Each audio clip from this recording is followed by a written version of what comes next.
Hello guys, it is PJ from Get Jiggy With It, and today we have a not odd but different video.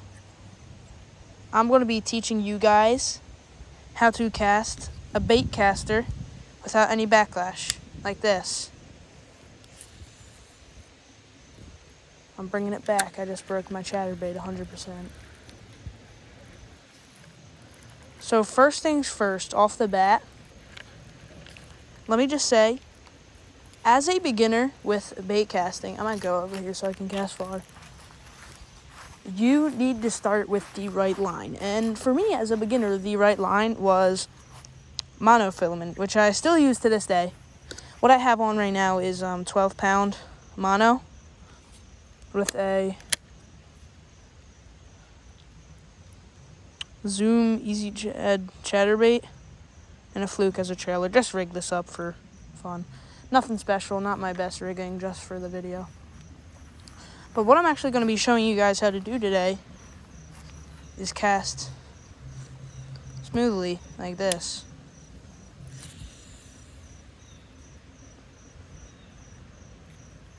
See that? You can hear it too. So this. So I'm gonna bring it back and show you the first step. I'm hung on a piece of grass.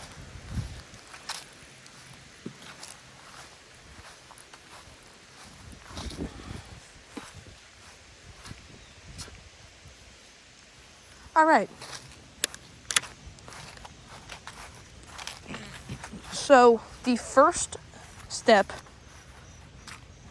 in actually learning how to bait cast without backlash is, by the way, you have to change this every time you do a lure. This first step is, you see this knob right here? It could be on either side of your spool, but it's on this one for me. And you're just going to turn that all the way up. Now, by the way, I did not adjust this before I casted this thing. And then you're just going to click. See how my bait isn't falling? It should usually be falling straight into the ground. Now what you're going to do is slowly turn this back until your bait falls. Slowly, just like that. You want it so it falls without any backlash. You can go, okay, so yeah, there, I got a backlash. You can go until you have 0 overspin. But yeah, so, boom.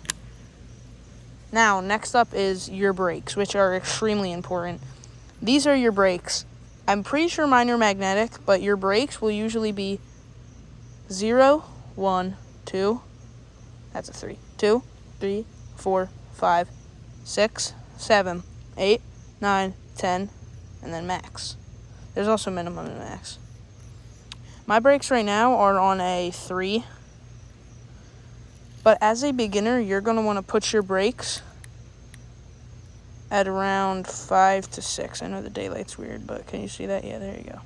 I'm going to put mine on 6 just for purposes in this video. So now that you have your brakes on 6, or whatever you want them, I'm just checking my drag. Here's how you're going to want to cast. This is basics. Thumb on the spool, cook down with your thumb. And instead of going straight for overhand cast, I would start sidearm, because it's so much easier sidearm. And I could cast it so much farther if I was out on the water. Oh my god. Fish. I could cast it so much farther and easier if I was out on the water, but since I'm in grass, I'm trying to be careful and not hit my house nor the trees. But my chatterbait came flying at me. You got your brakes, and you got your thing set up. So you can, I'm going to show you an overhand cast just to show how much basically easier this is. Just if you have your brakes and stuff set up good. Now here's an overhand cast.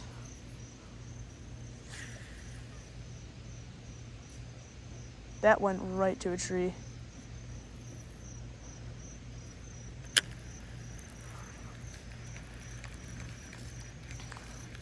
So yeah, guys, that's basically it. You can change this up every time you change a bait. But other than that, it is basically it. There's not much to it. If you have braid, it's fine. It'll just be so much easier. So if you have braid and can't switch to mono, did not mean to do that. I would just, what do you call it? Throw like heavier lures and then use a spinning rod if you still have one for the lighter ones. And by the way, quick tip, I did forget to mention this. Let me just reel in my bait real quick. When you cast and you're near the end of the cast, feather your spool with your line so it stops all backlash. I don't do that anymore. I do sometimes if it's like a lighter lure, which my chatterbait is on the lighter side, because I have like way heavier lures. Okay, well I overspin there. That was a terrible cast. But anyways, yeah, that's basically it. So, have a good day. I'll see y'all in the next video. Goodbye.